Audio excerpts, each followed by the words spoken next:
Bonjour tout le monde, bienvenue sur ce nouvel épisode de Plein Potentiel, podcast où je m'entretiens avec des personnes inspirantes pour discuter de leur parcours, mais aussi de différents sujets reliés à la préparation mentale, à la réussite et le développement personnel. Merci d'être à l'écoute. Je vous invite à laisser un commentaire ou une évaluation, peu importe sur l'application, sur la plateforme que vous utilisez, pour écouter le podcast en ce moment même. C'est toujours gratifiant, c'est toujours plaisant de voir vos commentaires, de voir que vous aimez le podcast. Alors, je remercie ceux qui l'ont fait dans le passé et je vous remercie si vous allez le faire. Mon invité d'aujourd'hui est Adam Thibault, qui a joué 5 ans avec les Stampeders de Calgary, donc un ancien joueur de football dans la CFL. Il a d'ailleurs remporté la Coupe Grey en 2014 et en 2018 avec cette équipe-là. Avant ça, il a joué son football universitaire avec le Rouge et Or de Laval, où il a participé à la Coupe Vanier lors des 4 années où il a joué. Il a gagné 3 années, donc il a vraiment une carrière de gagnant. Il a eu du succès partout où il a été. Et en plus de ça, Adam est aussi un entrepreneur, lui qui a 2 entreprises. Athlete Nation, qui est une entreprise de suppléments et aussi une marque de vêtements. Et de l'autre côté, il y a Massage Gun, qui est une entreprise qui font en fait un équipement là, de récupération musculaire. Donc, un outil de massage musculaire pour mieux récupérer. Au niveau des sujets de discussion abordés, notamment, j'ai parlé avec Adam je lui ai demandé ses conseils pour les athlètes qui, en ce moment, ne peuvent pas s'entraîner autant qu'ils le voudraient ou de la même façon qu'ils le voudraient en raison de la pandémie. Je lui ai demandé des conseils à ce niveau-là. Est-ce qu'il y avait des conseils pour les athlètes? J'ai bien aimé sa réponse. Je crois que vous allez l'aimer aussi. Donc, on a parlé de ça en début de podcast. On a aussi discuté de ce que ça prend comme discipline pour être un athlète professionnel. On a parlé de coaching, puisqu'Adam a tout récemment été embauché avec les Élans de Garneau à titre d'entraîneur. À ce niveau-là, je lui ai demandé comment il s'est préparé pour ce nouveau rôle-là. Et quel type d'entraîneur, lui, il aimait. Donc, c'est quoi le type d'entraîneur qu'il souhaite devenir et donc ce qu'est un bon entraîneur selon lui. On a aussi beaucoup parlé de ses 2 business et à quel point c'était important là, pour lui de se préparer pour son après-carrière. Et aussi, au niveau d'Athlete Nation, il y a vraiment un volet social à cette entreprise-là. Donc, je lui ai posé la question pourquoi c'était important pour lui là, de redonner à la communauté. Parce que au niveau des revenus d'Athlete Nation, il y a une partie de ces revenus-là qui sont remis à des athlètes qui sont dans le besoin, que ce soit un athlète qui a besoin d'un certain équipement qui coûte assez cher, ou encore ils ont aussi parfois donné des revenus, donné de l'argent à des athlètes qui avaient besoin de cet argent-là pour des déplacements, pour aller à une compétition, qui sinon, il n'aurait simplement pas pu participer à une compétition. Donc, c'est vraiment un beau geste là, de la part d'Adam et de son entreprise Athlete Nation. Alors, voilà pour les sujets de discussion abordés. Il y en a eu d'autres. J'espère que vous allez aimer le podcast. Et comme d'habitude, et avant de vous laisser, simplement vous rappeler que mon nom est Francis Lapointe. Je suis coach en psychologie du sport et de la performance. Et mon travail est surtout au niveau du mental, de comment on va faire en sorte de minimiser les impacts négatifs du mental, les impacts négatifs des pensées, des émotions. On va travailler aussi parfois les limites qu'on se met à nous-mêmes. Donc, c'est une partie du travail que je peux faire. Je travaille avec des athlètes, des artistes, des entrepreneurs et en fait, toute personne qui souhaite optimiser sa performance. J'ai même travaillé avec une personne récemment qui voulait faire une réorientation au niveau de sa carrière. Donc, le travail que je peux faire est assez varié. Je vous invite à m'écrire si vous avez des questions ou si vous voulez prendre rendez-vous au francislapointe.ca. Sinon, vous pouvez aussi m'écrire sur Facebook ou Instagram. Alors, je vous laisse avec cet épisode avec Adam Thibault. Bonne écoute. C'est ça, en fait, là, je voulais commencer par parler un peu de comment ça se passe pour toi là, en temps de pandémie. Toi qui avais commencé à coacher là, avec les Élans de Garneau, puis tu as aussi là, 2 entreprises. Fait que comment ça se passe pour toi? Là? Ça a dû changer beaucoup de choses, j'imagine? En fait, pour le coaching, c'est sûr, là, ça a coaché beaucoup de choses. Ça a changé, beaucoup d'affaires. J'étais toujours au Cégep Garneau là, en tout temps. Puis là, c'est sûr que ça l'a tout changé. Je peux plus y aller. Ça l'a beaucoup brisé la routine, ça c'est sûr. Ouais. Puis, mais pour les entreprises, bien honnêtement, là, ça l'a changé pas tant parce que moi, je travaille beaucoup de chez nous, beaucoup sur mon ordinateur, beaucoup sur mon cellulaire. Okay. Mais pour ce qui est de massageguns.com, ce qui est dommage le plus, c'est vraiment qu'on a pu aller aux expos. On allait à beaucoup d'expos un peu partout, Canada, États-Unis. Okay. Ça, c'était très bon pour nous, là, pour la visibilité puis pour les ventes. Mais en ce moment, évidemment, il n'y a plus de rassemblement de ce genre. Il n'y aura plus sûrement en 2020, en fait. Là. Fait que, tu sais, grosso modo, moi, je travaille beaucoup de mon ordi puis de mon cell. Fait que ça l'a pas tant chamboulé, à part pour Massage Guns. Puis, c'est ça. OK. Pour le foot, c'est sûr que ça l'a changé beaucoup. Là. Ouais. Puis sinon, une des questions, moi, en fait, là, que je voulais te poser, c'est t'aurais-tu des conseils pour les athlètes qui peuvent plus pratiquer leur sport en ce moment en tant que coach, mais aussi en tant qu'ancien joueur? C'est de garder ses habiletés le plus possible. On travaille tellement fort pendant la saison, puis pendant l'off-season, toujours. Ça fait des années que ces joueurs de foot-là, ou ces athlètes-là en général pratiquent leur sport. C'est la première fois, évidemment, qui peuvent pas le continuer, puis ils ont des bâtons dans les roues un peu. Ouais. Ils peuvent pas tout faire ce qu'ils veulent. Fait que vraiment, la clé, c'est de rester actif. Vraiment. Tu peux pas perdre tout ce que t'as construit pendant toutes ces années-là. C'est rester actif. Faire beaucoup d'exercices spécifiques à leur sport. Ça serait très important. Non seulement spécifique, mais juste bouger en général, rester actif. Ouais. Ils peuvent pas vraiment s'entraîner dans un gym et tout. Fait que c'est de trouver une façon de faire des entraînements différents, mais qui va quand même être très payants, puis qui perdent pas tout le travail qu'ils ont fait. Mais aussi que si t'es un joueur de tennis, t'as pas le choix, là, ça te prend une raquette dans les mains le plus souvent possible. Faut quand même que tu touches au spécifique de ton sport. Le plus possible parce que si t'en as accumulé tellement accumulé durant des années, c'est pas le temps de tout briser. Là. Ouais, c'est ça. Au niveau moteur, c'est quand même important de faire des mouvements qui ressemblent, peu importe le sport, là, en fait. Là. Mm-hmm. Puis, ouais, c'est ça, exactement. C'est ça. Puis dirais-tu que c'est plus réaliste de dire que en ce moment, on va essayer de juste maintenir ce qu'on a acquis plutôt que de se dire je vais essayer d'apprendre des nouvelles habiletés ou de m'améliorer, là? Non, moi je pense que ça met aucunement un frein à l'apprentissage. Là. Encore faut possible. Vraiment pas que oui, il faut là. Il faut que la majorité du monde peut-être qu'ils vont se dire justement là en ce moment je vais essayer de maintenir parce que parce qu'il y a quelque chose hors du commun, mais pourquoi avoir cette mentalité-là? Faut toujours s'améliorer, il faut toujours trouver une solution.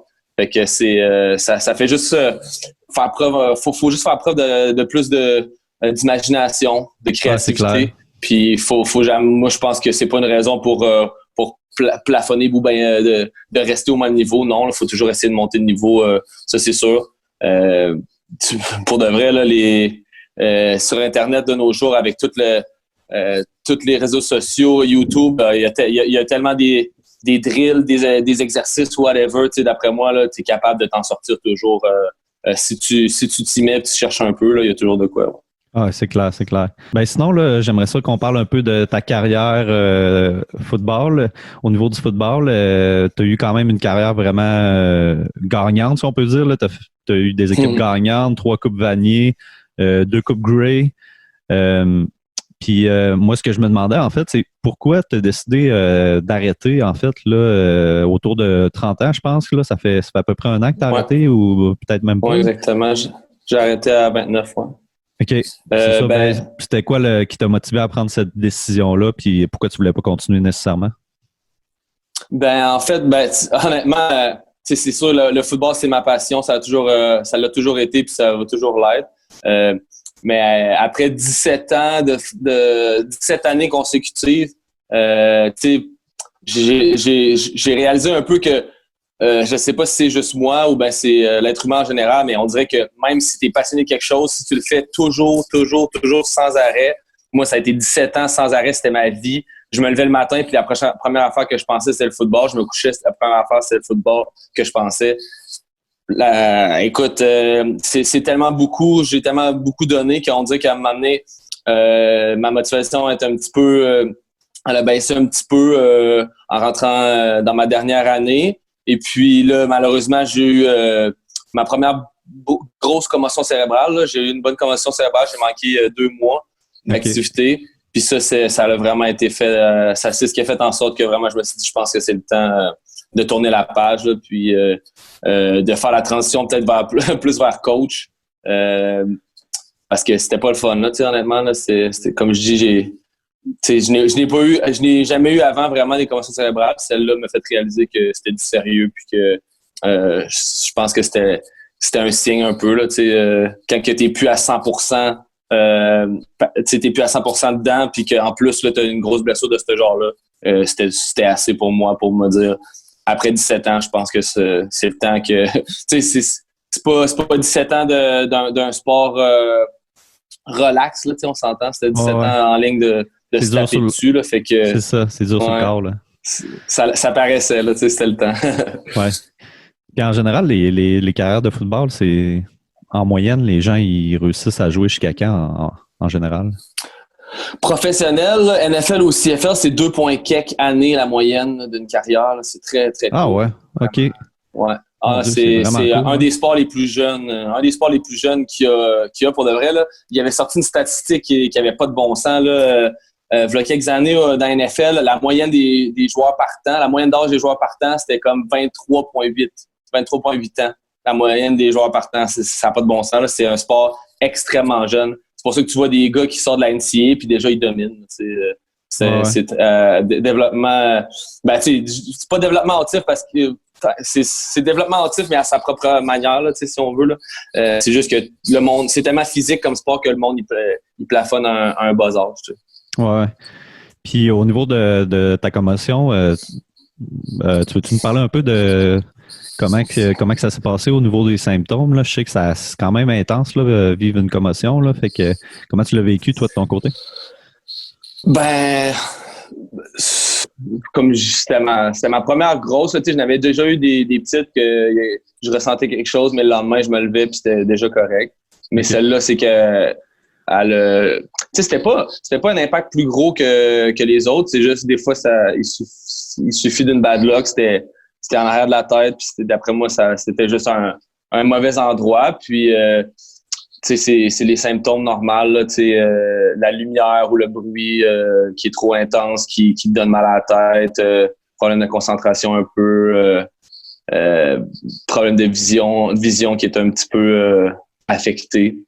Mais tu sais, quand ça fait ça pendant plusieurs semaines, voire moi ça a été jusqu'à 2 mois, tu sais, t'as hâte que ça revienne normal, là, disons. Fait que c'était même irritabilité plus émotionnelle, tu sais, ça a bien joué sur des points de ce genre-là. Là, puis j'avais quand même pas mal de symptômes, je te dirais, malheureusement. Là. Ouais. Puis une fois que tu en as une grosse comme ça, là, après ça, tu es comme plus à risque aussi. Là. Je sais pas si c'était une inquiétude que tu avais, là, mais c'est ça. C'est de penser carrément à ta santé puis à quel point tu vas avoir une qualité de vie, en fait, là, pour la suite des choses. Là. Ouais, ben c'est sûr, là, j'y ai pensé, là, mais mes parents me l'ont fait penser encore plus, ça, c'est sûr. Là, eux autres, quand ils m'ont vu un peu dans l'état que j'étais, ils ont dit j'espère que c'est fini. Ouais, j'espère que si ça avait arrivé ma première année, ça n'aurait pas été ça. Mais là, après 5 ans pro, ils ont dit je pense que tu as fait tes preuves, je pense que c'est un bon signal pour toi d'arrêter. Là, t'sais. Puis tu penses-tu justement que ça a eu un impact étant donné que tu avais eu t'avais déjà eu 2 coupes Grey, t'avais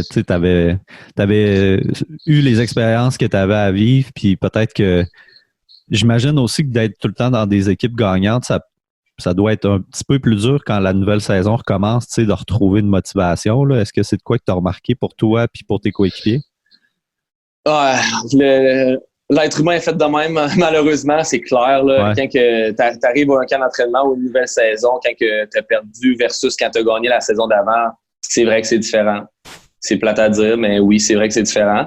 Puis moi, c'est ça, là, comme tu dis, ma dernière saison, on a gagné la Coupe Grey, fait que ça l'a vraiment aidé aussi là, à prendre ma décision, finir sur une bonne note comme ça. Ça se prend bien. T'sais. Ouais, c'est clair. Puis tu as parlé un peu de. Tantôt, tu sais, tu disais que tu mangeais carrément du football pendant 17 ans. Là, tu pensais à ça en te levant puis à longueur de journée. Mais si tu voudrais-tu un peu nous parler de quel genre de discipline ça prend pour avoir une carrière professionnelle? Ça ressemble à quoi une routine de joueur professionnel?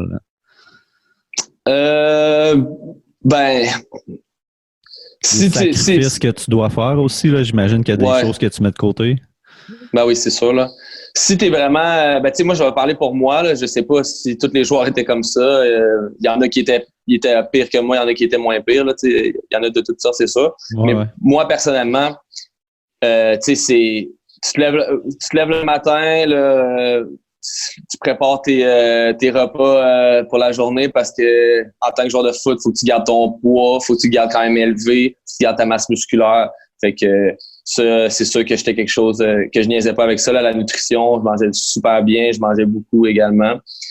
Après ça, c'était c'était de faire du film, regarder du vidéo sur non seulement la performance que tu viens d'avoir, mais sur l'équipe que tu t'en vas jouer la semaine qui va suivre. Donc, faire beaucoup de vidéos. Ça, c'est un meeting d'équipe, là, dans le fond, c'est ça? Ben, il y a les deux, là, tu sais. Il y a avec l'équipe, oui. Avec l'équipe dans CFL, là, à chaque jour, on a environ 3 heures de vidéo. Okay. Mais personnellement, le monde le font seul aussi, de leur côté. Peut-être tout dépendant du monde, là, mais 30 minutes jusqu'à même, il y en a qui vont jusqu'à 2 heures. Là, c'est quand même quelque chose de vraiment important. Là, de bien comprendre ton adversaire, bien savoir ses tendances et tout. C'est tellement important dans le football que le vidéo, c'est vraiment... on passe plus de temps à faire du vidéo qu'à être sur le terrain. Ça, c'est sûr. C'est fou. Évidemment, c'est pas mal moins... ça en demande moins physiquement. Là, fait qu'on est capable de faire plus d'heures de vidéo, mais il y a beaucoup de monde qui ne savent pas à quel point c'est autant. Là, j'aurais pas cru, moi. Ouais, nous autres, on rentrait le matin, on avait 1h30 de vidéo, 1h30 à 2h. Après ça, on allait sur le terrain de foot, on faisait notre pratique.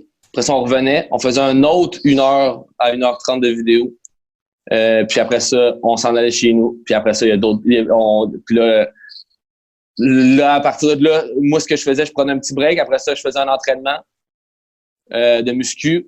Puis après ça, je faisais encore du vidéo. Fait que là, tu sais, ça commence à faire des bonnes journées. Là, tu sais, tu te lèves, tu prépares tes repas, meeting, pratique, meeting, entraînement, vidéo.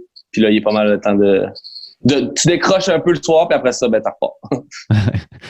C'est des bonnes journées remplies. Mais comme je dis, tout le monde a sa propre horaire, là, mais moi, ça ressemble à ça. Là. Puis quand tu penses aussi à ce que tu as dit tantôt, que la carrière est quand même très courte, là, c'est de quoi considérer aussi. Fait que tu donnes tout ce que tu as, j'imagine, le temps que tu es là, puis t'en profites. Ouais, c'est ça. Parce que, tu sais, professionnel, tu le sais pas, là, ça peut, le lendemain, tu peux te faire appeler au bureau du general manager, puis il te dit, bon, ben, merci pour tes services, c'est fini, puis t'as plus une scène, ça s'arrête là. Fait que t'as pas le choix d'être tu peux pas être au-dessus de tes affaires, t'as pas le choix d'être toujours être constant puis d'être performant. Là. Ouais.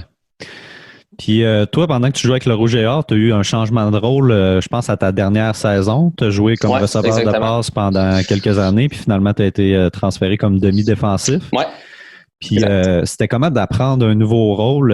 Comment tu as vécu ça? J'imagine que c'est quasiment comme recommencer. En fait, c'est pas comme recommencer à la base, là, mais c'est comme d'être pas bon peut-être dans un nouveau rôle, de recommencer comme en étant un peu un apprenti. Là. Ça doit être dur au début. Ben c'est ça. Ben moi, j'ai eu la chance de jouer demi-défensif et receveur dans ma carrière beaucoup. Là, au secondaire, j'ai fait les deux. Même au cégep, je jouais both ways. Okay. Je débarquais pas vraiment du terrain. C'était devenu un peu un atout puis une caractéristique que tu pouvais apporter à une équipe. Là, tu sais. Ah, exactement. C'est ça, j'ai joué... j'ai alterné dans ma carrière vraiment receveur des billes tout le temps. Puis là, ma dernière année, mon avant-dernière année au cégep, là, je jouais, comme je te dis, quand j'étais en boss, je jouais both ways, toutes les games. Puis là, à l'université, c'était un peu moins populaire, disons, du monde qui joue à l'offense et à defense, des deux côtés. Fait que là, j'ai choisi receveur. Puis j'étais un gars tellement de challenge puis de défis et tout. Là. À un moment donné, on dirait que j'étais un peu... j'étais devenu un peu blasé. On dirait que j'avais perdu un petit peu de motivation. J'ai besoin d'un nouveau défi. Puis ça me tentais de revenir du dark side du côté défensif. Puis j'étais allé demander au coach, à Glenn, puis à Marc, qui ont été vraiment, honnêtement, ils auraient pu dire non, tu te concentres sur receveur. Ils ont été super compréhensifs. Puis ils m'ont dit vas-y, essaye-le, on va voir. On est allé faire le camp à Orlando, ça a super bien été. Puis j'ai resté DB à partir de ce moment-là. Fait que c'est sûr que je partais pas de zéro, comme vraiment pas, vu que j'avais pratiqué déjà beaucoup DB dans ma carrière, mais tu sais, j'avais pas c'était pas comme Université Laval, là, c'était pas aussi complexe, on n'avait pas autant de jeux complexes, on n'avait pas tu sais, Marc Fortier, c'est un génie défensif, tu sais, il m'en a tellement appris, ça c'est sûr. Fait que je partais pas de zéro, mais j'étais quand même j'en avais beaucoup à apprendre. Fait que la transition heureusement, tu sais, je suis quelqu'un de athlétiquement parlant, ça a toujours été ma force, là. Fait que, tu sais, je m'en suis bien sorti assez rapidement.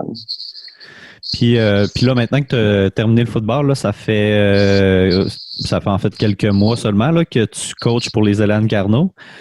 Ouais, j'ai pas encore eu la chance de coacher une game. Là, ah ouais? En espérant que ça s'en vient là, cette année. Ouais.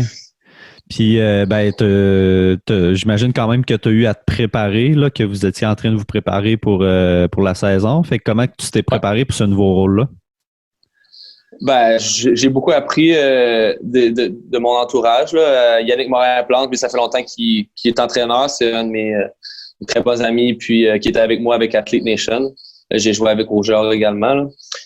Et puis, honnêtement, tu sais, on côtoie des coachs tellement dans notre carrière que tu vois quasiment, t'apprends quasiment à être un coach en même temps, là, tu sais, un peu, tu vois ce qu'ils font, tu vois dans les meetings comment ils traitent les choses et tout. Donc, je suis quelqu'un qui prend beaucoup de notes et qui pose beaucoup de questions. Fait que j'ai toujours posé beaucoup de questions à mes anciens coachs, puis pris beaucoup de notes. Mais quand il y a quelque chose, quoi que ce soit, tu sais, j'en parle à mon entourage, souvent à Yannick ou bien à coach Claude Junot.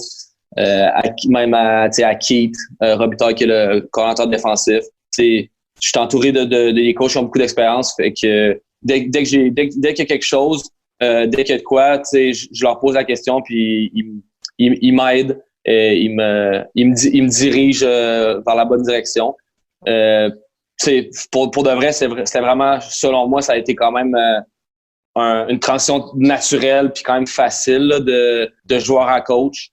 Ça se ressemble beaucoup. J'ai toujours aimé être un entraîneur puis de transmettre ma passion. Fait que pour de vrai, ça s'est bien fait. Puis juste le but, c'est d'être bien entouré. Là. C'est tellement important. Tu passes tellement de temps avec les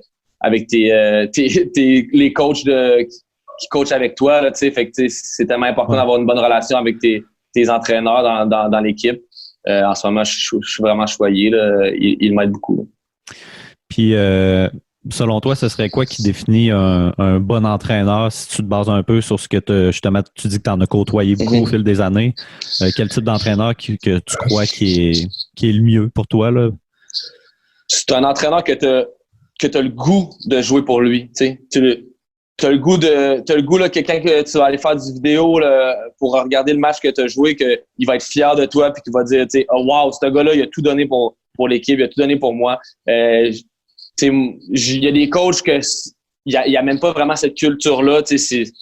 T'as pas, pour toi, il y a des coachs qui sont un peu moins bons, que ça t'importe quasiment peu de le décevoir, tu comprends? Mais un bon coach que tu vois qui tient à l'équipe, qui a cœur et âme là-dedans, puis qui met autant de temps, puis tu veux pas le décevoir, tu veux jouer pour lui, puis tu veux performer pour lui, puis tu veux le rendre fier. Des entraîneurs qui sont capables vraiment d'implémenter ça dans leurs joueurs. Ça, c'est vraiment bon. Un coach également, ce qui est super important, c'est la communication. Il a beau avoir connaître tous les éléments, tout savoir sur le football, s'il n'est pas capable de le transmettre puis de le faire comprendre à ses joueurs, ben, c'est-tu vraiment un bon coach? Non, il y a juste l'expérience, il y a juste ça dans sa tête, mais il n'est pas capable de le verbaliser, il n'est pas capable de le faire comprendre. Fait que c'est pas vraiment un bon coach, tu sais. Ça, il y en a plusieurs également. Fait que c'est une combinaison d'être capable de garder tes troupes motivés, puis d'être capable de bien communiquer avec eux, ton information, ton knowledge. Puis évidemment, c'est ça, là, c'est ce qui vient compléter le tout, c'est évidemment de s'y connaître beaucoup, de connaître ta position que tu coaches ou ton unité, de connaître de A à Z tout ce qui se passe, de connaître ton adversaire également. Fait que c'est une combinaison de ces trois choses-là. Selon moi, là, c'est la connaissance, d'être capable de redonner ta connaissance, puis d'être capable de motiver tes troupes, puis qu'ils freinaient. Sur le terrain de foot, ils sont ensemble, les joueurs, puis ils jouent pour l'équipe. Là, ils savent qu'il y a beaucoup de personnes qui se dévouent corps et âme, autant que les joueurs, que les coachs. Fait que eux autres, pour eux, gagner, c'est extrêmement important. Puis s'ils perdent, ils le ressentent, puis ça leur fait quelque chose. Là, faut que tu rendes toute l'atmosphère compétitive quand même. Ouais, c'est tellement important ça. Puis dans le fond, moi ce que j'entends de ça, en fait, c'est du leadership. Là. C'est vraiment le mot qui me vient en tête. C'est ça, ouais, c'est clair. Ouais, c'est d'être capable d'aller chercher la motivation chez les joueurs, d'avoir le goût qui travaille pour toi. C'est vraiment ça. Là. Ouais, puis, c'est vrai, c'est leadership. Ouais. Puis maintenant, j'aimerais qu'on parle un peu de ton côté entrepreneur, comme on en a parlé un peu au début. Tu as deux entreprises. Massage Guns, c'est bien ça? Oui. Puis, Massage Guns. Ouais, c'est ça, Athlete Nation. Puis toi, tu as commencé très tôt, en fait, à préparer ton après-carrière. Ouais. Pourquoi c'était important pour toi d'avoir ce plan-là puis d'être prêt pour quand tu allais prendre ta retraite? Ben, j'ai toujours... je te dirais, j'ai toujours eu un peu un côté entrepreneurial. Là. Et quand j'étais à l'Université Laval, c'est là que j'ai commencé ma première entreprise. J'ai commencé aussi, je faisais du porte-à-porte quand j'étais à l'Université Laval, je faisais de la vente. J'ai souvent été dans le domaine de la vente. Fait que j'ai toujours été dans ce monde-là. Puis, on en parle souvent depuis que je suis à l'université, puis pro aussi. Des fois, on avait des séminaires, des meetings, tout pour mettre l'emphase sur les gars. Ça prend une après-carrière. Tu peux pas penser à jouer au foot toute ta vie puis que ça va bien aller. Comme je disais tantôt, la moyenne d'âge, la moyenne de carrière, excuse-moi, c'est 2 ans, 2 points quelques années. Moi, j'ai vraiment pris sérieux. Je me disais, c'est vrai. Les autres, des fois, ils me disaient des histoires d'horreur, des gars qui jouent 3 ans CFL ou whatever. Après ça, ils ont plus rien, ils se perdent. Leur identité, c'était seulement être un joueur de foot. Après ça, une fois qu'ils en ont plus, ils savaient pas quoi faire. Ils font faillite. Tout le kit. Au football, ça arrive énormément. Non seulement à CFL, mais même NFL. Fait que moi, j'ai pris ça au sérieux. Je parlais... vas-y, excuse. Moi, je parlais v'là une couple de semaines avec un ancien du Rouge et Or de Laval, Pierre-Luc Yao, qui a joué une couple d'années avant toi. Là. Puis lui, il a fait une thèse sur la retraite sportive, puis que lui-même il a vécu, là, d'ailleurs. Ouais. Puis, c'est ça, il me disait, là, en fait, l'important, c'est juste d'y penser. C'est pas tant d'avoir un gros plan très précis, mais de commencer à y penser avant. Déjà quand t'es joueur, déjà quand t'es dans ta carrière, déjà de te mettre à l'idée, ça durera pas toujours, là, ça, là. Ouais, c'est ça. Exactement. Faut rester réaliste quand même, là. Mais ouais. Fait que, moi, je savais, je me suis juste dit, bon, ben, écoute, en ce moment, je suis dans le monde du sportif, monde athlétique, je suis un bon entrepreneur, j'adore ça. Pourquoi pas jumeler les deux? Puis c'est ça qui est arrivé. Mes 2 entreprises, c'est dans le monde du fitness. Athlete Nation, qui est des suppléments et des vêtements. Puis Massage Guns, qui est un outil de récupération pour les athlètes. Je reste dans mon monde. Là, je reste dans le monde athlétique.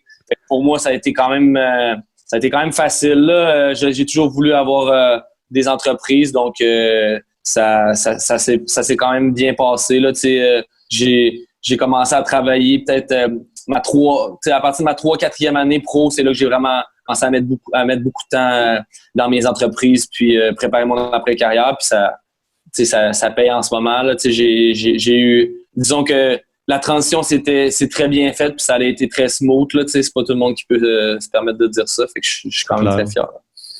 Puis ta première entreprise, c'était Athlete Nation, je pense? Oui, exactement. Ça, c'est la première. OK. Puis tu as commencé ça quand, ça? Me semble que c'était en 2016. Ouais, 2016. Okay.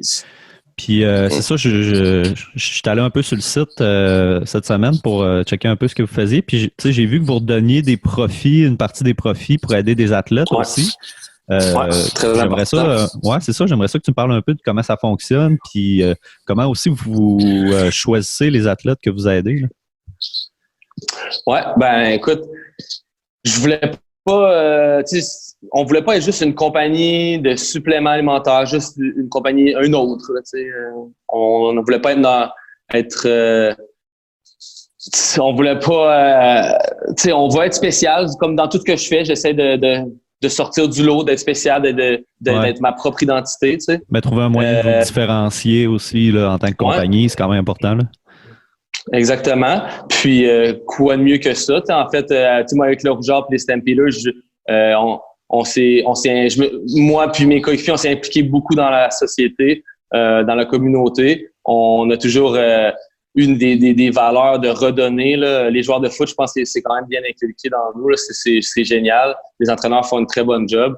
Fait que pour moi, c'était très important de redonner. Puis là, à un moment donné, c'est littéralement, c'est un flash qui est arrivé là, pour de vrai. Là, je me suis dit, OK, pourquoi on ferait pas une genre de communauté que le monde vienne acheter, puis il y a des profits de ces achats-là qui vont retourner à ceux qui en ont besoin dans la communauté. Fait que ça fait juste grossir la communauté. C'est des athlètes qui peuvent se permettre d'acheter, qui achètent, mais qu'en même temps, ils savent qu'il y a d'autres athlètes qui sont pas capables d'acheter de matériel ou capables de s'inscrire à des camps ou quoi que ce soit. Fait que c'est le fun parce que tu t'en vas pas juste acheter des suppléments ou du linge, tu t'en vas supporter ta communauté tout en ayant des produits de qualité abordables.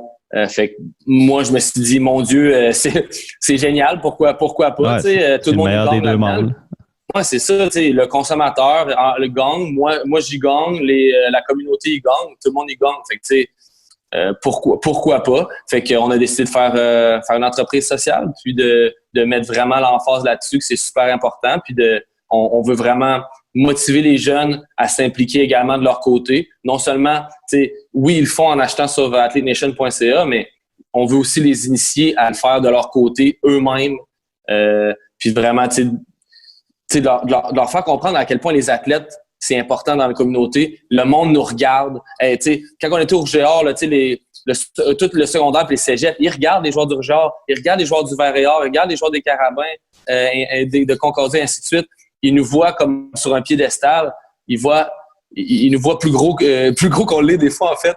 Mais il faut prendre avantage de ça, puis il faut montrer l'exemple aux jeunes. Il faut montrer pourquoi c'est important de redonner. Ça fait du bien redonner.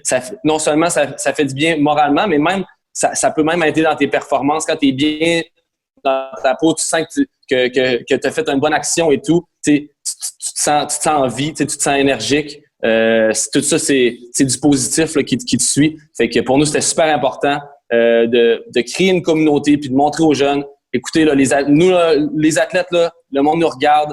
Fait que let's go. On prend soin de cette plateforme-là, puis on montre aux gens qu'on peut redonner, qu'on peut s'entraider, puis qu'on peut créer quoi de gros ensemble. C'est ça, puis je trouve ça intéressant que tu amènes le point que le sport, c'est important. On pense souvent que c'est juste une question de divertissement, une question de business aussi. Là. Évidemment, ça amène beaucoup d'argent, là, ce monde-là, mais derrière tout ça, il y a aussi beaucoup de monde qui sortent d'un quartier difficile ou bien qui sortent d'une vie difficile à travers le sport. Là. C'est un élément aussi qui est assez important à prendre en compte. Là. Ouais, vraiment. Ouais. Puis ça inclut vraiment une discipline, des habitudes de vie, de la persévérance, des bonnes valeurs. Là. Ouais, non, exactement, c'est ça.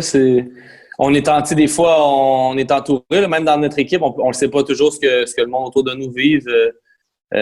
Tu sais, des fois, sans même t'en rendre compte, tu vas aider du monde que tu savais pas qu'il y avait besoin d'aide. Tu sais, fait que Ouais, c'est des plus gros problèmes qu'on le pense pour de vrai. Là, tu sais, le monde s'en vante pas quand on est dans des problèmes financiers ou quoi que ce soit. Fait que c'est clair. c'est plus présent qu'on le pense. Là, tu sais. Au niveau des athlètes à qui vous redonnez, comment ça fonctionne? Est-ce que eux ils peuvent remplir une genre de formulaire pour dire qu'ils ont des besoins ou ben c'est vous autres qui les trouvez de votre façon? Ben, c'est souvent soit qu'ils nous écrivent sur Instagram, Facebook, email, soit que c'est du monde qu'on connaît.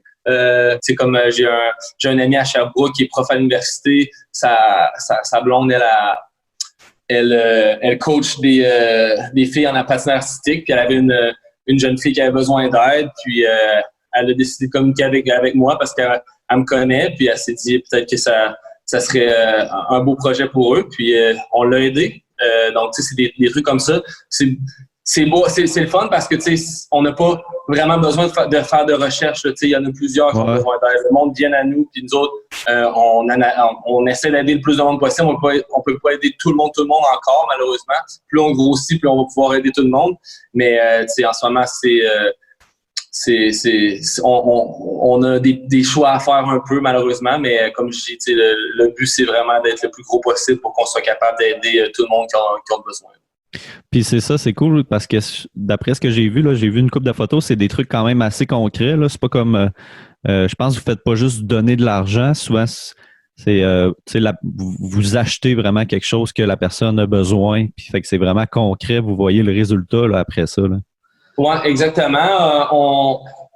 Côté bourse, on en a fait, mais on a plus, comme tu dis, de redonner du concret.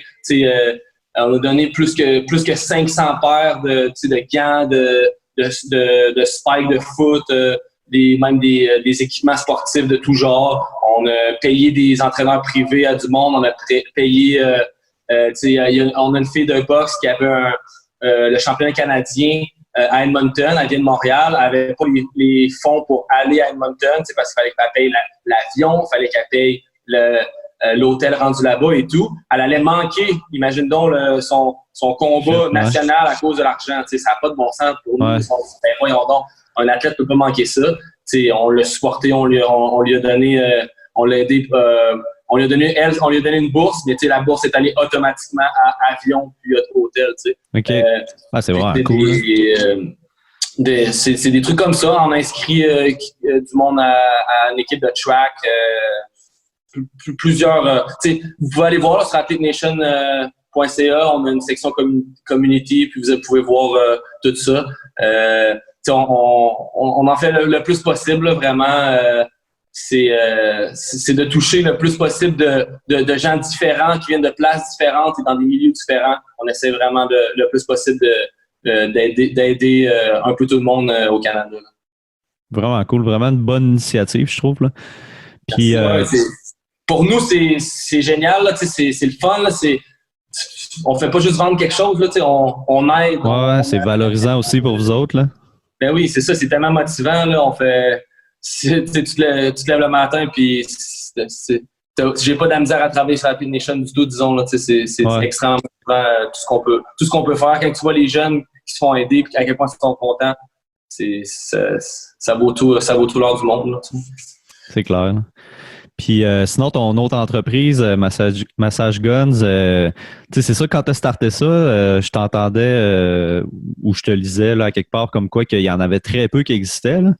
Fait que, j'ai l'impression que d'après ce que tu dis, tu as vraiment comme saisi une opportunité, comblé un besoin aussi en même temps, parce qu'il y avait peu de compétition là, à ce moment-là. Fait que j'aimerais ça un peu que tu nous parles du processus, là, de comment l'idée t'est venue, mais aussi du développement de l'entreprise, développement du produit. Comment que ça s'est passé à travers les différentes étapes? Là? Oui, écoute, ça a commencé, les Stampeders de Calgary en ont acheté un. Ils ont acheté un massage gun de notre compagnie. parce qu'on n'existait pas encore, nous autres. Puis moi, tu sais, j'ai toujours pris soin de mon corps, évidemment, comme je disais tantôt. Là, tu sais, mon corps, c'était mon travail, c'est mon outil de travail. Tu sais. Fait que tout ce qui est récupération, j'avais tout essayé pas mal. Puis quand j'ai essayé ça, un massage gun, j'étais là, wow, j'ai jamais rien vécu tu sais, c'est rien que tu n'as jamais ressenti avant.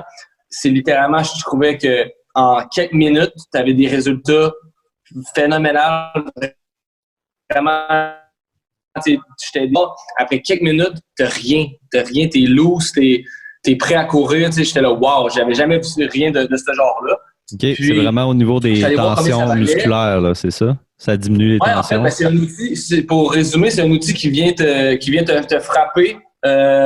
Souvent, c'est soit une boule ou un autre tête différent, là, mais ça vient te frapper environ 45 fois par seconde. Donc, c'est super rapide. Puis, ce que ça fait, c'est que ça vient enlever les tensions musculaires. Ça vient, quand tu as des nœuds musculaires, ça vient les enlever. Ça vient enlever l'acide lactique. Ça vient tu gagnes de la flexibilité avec ça. Ça vient c'est super pour ça, en fait. Flexibilité, mobilité, tu peux t'en servir comme warm-up pour te réchauffer, tu peux t'en servir même après pour récupérer. Fait que c'est vraiment, faut l'essayer pour comprendre à quel point c'est génial. Là. Moi, comme t'avouer que moi, quand j'ai vu c'était quoi, j'ai eu vraiment envie de l'essayer parce que j'ai souvent des tensions musculaires, justement, puis il n'y a pas grand-chose qui a réglé ça avec les années, là, autant des chiro, physio, whatever, ça finit tout le temps par revenir. Puis là, il y a aussi les rouleaux masseurs, ces choses-là, ça diminue un peu les tensions, mais c'est pas magique non plus, là, fait que...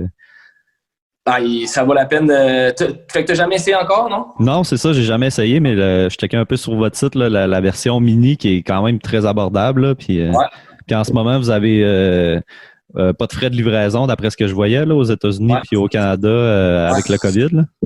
Ouais. Ben, on n'en a jamais, en fait, là. Canada et États-Unis, c'est toujours gratuit, là. Okay. Toujours gratuit. C'est juste partout ailleurs dans le monde, on a un petit frais, mais Canada et États-Unis, c'est gratuit. OK. Mais ouais, c'est ça, tu sais. Fait que c'est vraiment un outil, comme je disais, là, tu sais, je l'ai essayé une fois, puis je suis là, OK, genre, il y a quelque chose là-dedans, là, c'est génial. Puis là, j'avais vu comment ils vendaient ça, cette compagnie-là. Ils vendaient ça $600 US. Puis là, par hasard, un autre gars de foot est rentré, puis il a vu la machine, il a dit « Hey, c'est quoi ça? J'ai exactement la même machine chez nous. » Puis je pensais, genre, tu connaissais ça? Il disait « Non, c'est ma Jigsaw. J'ai une Jigsaw, ils en font une scie sauteuse. J'ai une Jigsaw qui est identique à ça. Il l'a amené le lendemain, c'était le même affaire. Ah ouais? Identique. Fait que la compagnie vendait ça 600 US, mais c'était la même chose qu'une Jigsaw. Une scie sauteuse, pardon, que tu pouvais acheter au Canadian Tire pour genre 100$ canadiens. Aïe, OK. Exactement la même chose. Fait que là, je suis là, wow, OK, il y a une grosse opportunité. Fait que là, on a commencé à faire nos recherches. Fil en aiguille, on a trouvé un bon contact à Hong Kong pour la production. Puis, on a commencé avec un premier modèle. Là, on est rendu à notre troisième modèle avec le Mini. On a vraiment révolutionné là, avec notre V2 là, qui au début les machines étaient super bruyantes, vraiment, ça faisait du bruit là, c'est comme je disais tantôt, c'est une scie sauteuse là, ça faisait du bruit, ça n'a pas de bon sens. Fait que tout le monde tripait sur le produit, mais tout le monde il capotait quand ça faisait trop de son. C'est la seule critique qu'on avait. Puis là, on a révolutionné avec le V2 avec notre version silencieuse. Elle que c'est vraiment notre meilleur modèle là, pour de vrai là, c'est ce qu'on vend le plus et tout, puis c'est ce qu'on a les meilleurs reviews. Puis à partir de là, c'est vraiment ça a été super vite là, comme tu disais au début, on était quasiment tout seul, on était comme 3-4 compagnies au monde à faire ça dans la première année. Fait qu'on a eu une super bonne année, on a vraiment explosé. Puis là en ce moment, ça va super bien encore. C'est juste que ça a été en fait ça a été le produit fitness 2019 le plus populaire dans le monde. Okay. Le massage gun. Ah ouais. Fait que là, qu'est-ce qui s'est passé après ça? Ben là, tout le monde a commencé à essayer de faire cette compagnie-là. Parce que le monde a bien vu, tu sais, à quel point c'est populaire, à quel point, C'est comme je disais, ils vendaient ça 600 US. Là, nous autres, on vend pas ça 600 US. Là, en ce moment, notre modèle le plus cher, c'est 250 US. Moins cher, c'est 119. Fait que, on a baissé les prix beaucoup. Le monde devrait nous remercier, en fait, là, les consommateurs. On a baissé beaucoup le prix sur le marché. Fait que, ça ne peut avoir avec, ça ne peut rien avoir avec avant, là, les prix. Là. Mais, ça a été super vite. Pour de vrai, là, maintenant, ça va encore super bien. C'est juste qu'on doit redoubler d'ardeur étant donné qu'il y a beaucoup de compétition. Là. Il y a des milliers de compagnies maintenant qui en vendent. Mais, puis justement, à ce niveau-là, si je m'adresse... Quand même, on est Ashgun, Kleenex ou le frigidaire, là, tu comprends? Ouais, c'est ça. Vous avez comme mis le nom en place, là, si on peut dire. Là. Tout le monde appelle ça. C'est comme nous qui avons inventé ça quasiment. Puis sinon, si je m'adresse à l'entrepreneur là, en toi, étant donné justement que maintenant, il y en a énormément, qu'est-ce que vous faites de différent? J'imagine qu'il faut comme changer des choses puis aller, je sais pas, au niveau de la mise en vente, au niveau de la publicité, qu'est-ce que ça l'amène comme changement là, au niveau de l'entreprise? Ben, c'est d'être différent des autres, encore une fois. La majorité des nouvelles compagnies, c'est des petites compagnies qui vendent ça pas cher, puis c'est de la basse qualité. C'est souvent ça, là, les nouveaux joueurs. Ils veulent pas investir, fait que ils vont avec un peu c'est de la moins bonne qualité, moins bon prix, ils essaient de faire du volume. Nous autres, c'est de garder notre standard. On veut pas descendre au niveau des petites compagnies de ce genre-là. Fait que nous, ça a été de continuer à développer notre produit, écouter nos clients, puis développer le meilleur produit pour eux, puis garder la haute qualité, puis en restant le plus abordable possible, mais en faisant vraiment le produit le plus de qualité possible.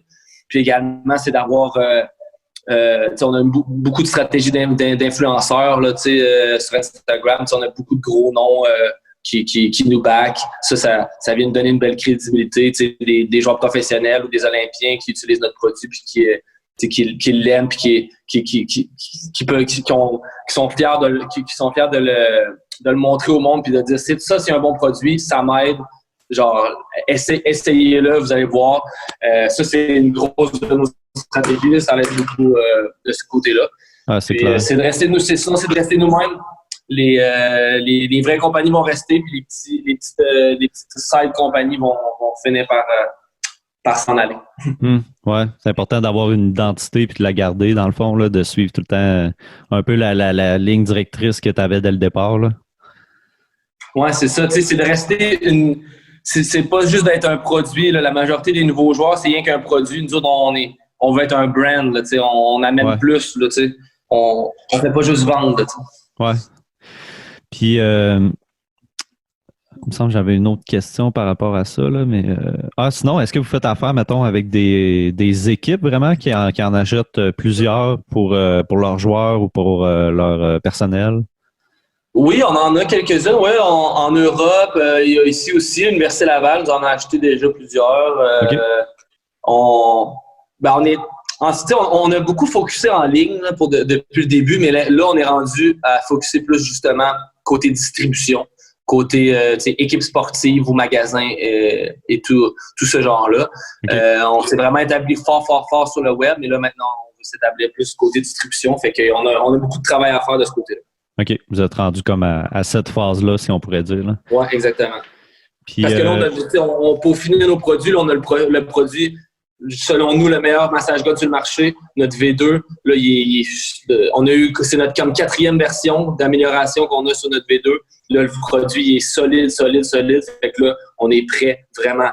Là, ce produit-là, on peut vraiment là, être confiant de donner ça à tous les magasins, toutes les équipes sportives. Il est à son meilleur. Ouais.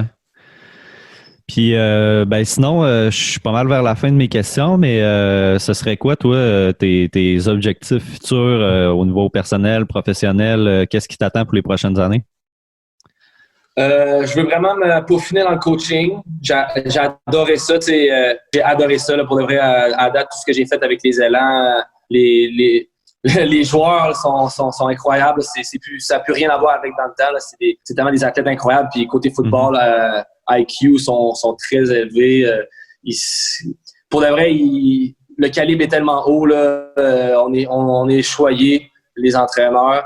Fait que j'aimerais vraiment ça me développer le plus possible. Quand je fais quelque chose, je le fais comme du monde, puis je veux aller toujours au bout. J'essaie de me perfectionner le plus possible puis de me rendre le plus haut possible. Fait que ça serait ça, là, de m'épanouir en tant qu'entraîneur. Puis côté business, ben c'est de continuer à grossir Athlete Nation et Massage Guns. Athlete Nation, Massage Gun, on a vendu dans plus que 60 pays. Là, on est pas mal, on est quand même très gros. Mais Athlete Nation, on n'est pas encore tant gros. Fait qu'il y a beaucoup de jobs à faire. Il faut qu'on se fasse connaître.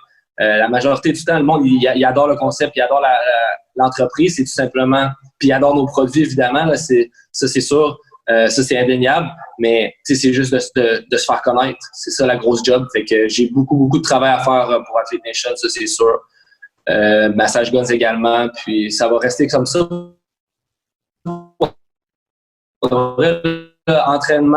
Un entraîneur des deux, m'améliorer là-dedans, puis après ça, de prendre soin des deux business, c'est déjà du temps plein pas mal. C'est vraiment ça mes projets, je dirais. Ouais, c'est clair. Fait que toi, tu restes quand même très occupé là, malgré le confinement. Là. Je comprends bien. Ah ouais. Ah non, ça c'est ça. Ça l'a jamais arrêté. Je te dirais au contraire, peut-être que je travaille encore plus. Tant qu'on est cloué à la maison. Écoute, comme je disais tout à l'heure, moi, j'ai juste besoin d'un cellulaire ou un ordi puis le Wi-Fi, puis j'ai toujours de quoi faire. Fait que je pense que je mets encore plus d'heures maintenant depuis le confinement. Tant mieux. C'est clair. Puis en terminant, il y a une question aussi que j'ai pas posée puis qui vient de me venir en tête, là, mais au niveau de l'aspect mental, là, justement, du football, toi, qu'est-ce que tu as remarqué qui était le plus difficile ou le plus gros défi là, au fil des années?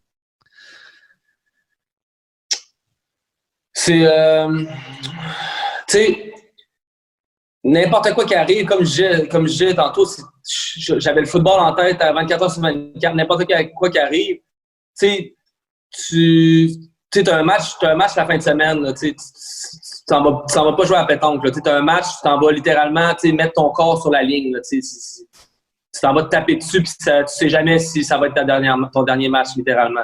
Ouais. N'importe quel petit bobo, n'importe quelle petite affaire, moi, j'ai vraiment trouvé ça dur, que c'était toujours dans ma tête. Je me levais la main, oh, j'ai mal là, oh non, la game est dans 2 jours, oh non, faut absolument que je file à 100%, faut absolument que t'as pas le droit à l'erreur, t'as pas le droit d'avoir mal nulle part. Genre, tu te lèves le matin, tu te sens déshydraté, puis t'as une game le soir, là, t'es en mode go, là, hydratation, tout, c'est juste que moi, ce que j'ai trouvé quand même dur, c'est que tout revenait toujours au football. Tout revenait toujours au football. Ouais. Puis que dès qu'il y avait quelque chose qui arrivait, je pensais toujours en fonction, OK, mais comment ça va affecter mon football? Puis des fois, c'est drôle parce que des fois, là, il m'arrive de quoi, j'ai un petit peu mal quelque part. Puis là, j'ai le réflexe de, oh non, là, faut que je règle ça plus motadine, là. J'ai un match en fin de semaine ou whatever. Là, je suis, ben non, c'est vrai. J'en ai plus, là. Je suis en retraite, là. Ouais. On relaxe, là, genre, c'est pas grave si j'ai une petite douleur par-ci, par-là, Dans ma tête, avant, dès que j'avais un petit quelque chose, là, c'était en mode solution, go, faut que je sois à 100%. Puis ça commençait à peser lourd un peu, je te dirais, psychologiquement, parce que je ne décrochais jamais. Ouais. Fait que moi, je dirais que c'était vraiment ça. Pour de vrai, c'est performance tout le temps. Comme je disais tantôt, tu peux te faire couper à tout moment puis perdre ton poste ou ben même perdre ta job. T'sais. Fait que c'est pour ça que moi, je pense que c'est ça qui pesait quand même puis qui était difficile psychologiquement, là, c'est de toujours être là-dedans, qu'il n'y ait aucun break. Peut-être que c'est pas tout le monde qui était comme moi nécessairement. Peut-être que j'étais un peu un freak puis que j'exagère, là, mais je pense que aussi c'est ce qui a fait que j'ai été performant en même temps. Ouais, ben je pense que c'est beaucoup d'athlètes professionnels, puis ça me fait penser à quand sur mon podcast j'ai reçu Steve Bégin, je sais pas si tu connais, ben oui, si tu écoutes le hockey, ouais. Ben oui. Bon vieux Bégin. Hein? Ouais, bon vieux Bégin. Puis c'est ça, lui il disait que pendant une certaine saison là, il a pas joué, je pense pendant une saison complète, puis à un moment donné il a fait un retour.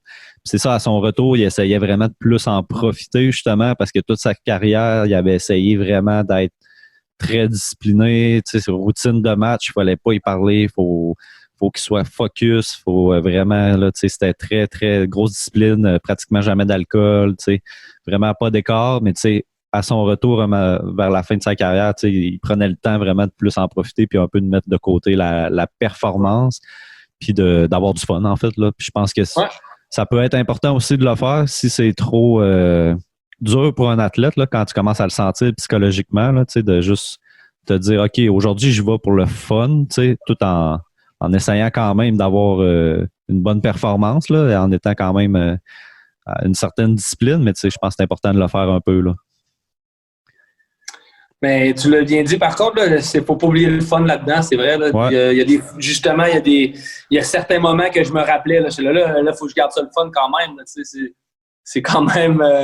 c'est pour ça que je joue au foot, là, c'est parce que j'adore ça. Puis c'est facile des fois à oublier le fun dans la performance. Puis tu l'as vraiment bien dit, faut absolument pas que ça arrive. Il faut revenir à la base. Là, c'est pour le plaisir, c'est un sport, là, c'est un jeu. Là, ouais, mais c'est pas facile. C'est un équilibre à trouver, puis à tout le temps essayer de le chercher, je pense, tout au long de la carrière. Là. Mais, exactement. Merci beaucoup. Merci pour cette discussion. C'était vraiment intéressant. Puis, oui, ça fait ça. Si jamais les gens veulent te retrouver, toi ou tes entreprises, c'est à quel endroit? Yes, athletenation.ca ou sur Instagram, Facebook, athletenation.ca également. Massageguns.com sur Facebook et sur Instagram, MassageGuns, tout simplement. Puis moi, personnellement, Adam Thibault, pas plus compliqué que ça. Fait que vraiment, c'est le nom de l'entreprise ou mon nom, puis vous allez me trouver sur les réseaux, sur les sites web. Si tu peux, ça serait génial si tu peux mettre un petit lien. Là, ouais, je le fais toujours, ouais. Tu posteras ton podcast ou quoi que ce soit. Là, ouais, parfait, ça aide énormément pour notre visibilité. Merci, là, c'est gentil. Merci de m'avoir approché. Ben smart. Ça fait plaisir.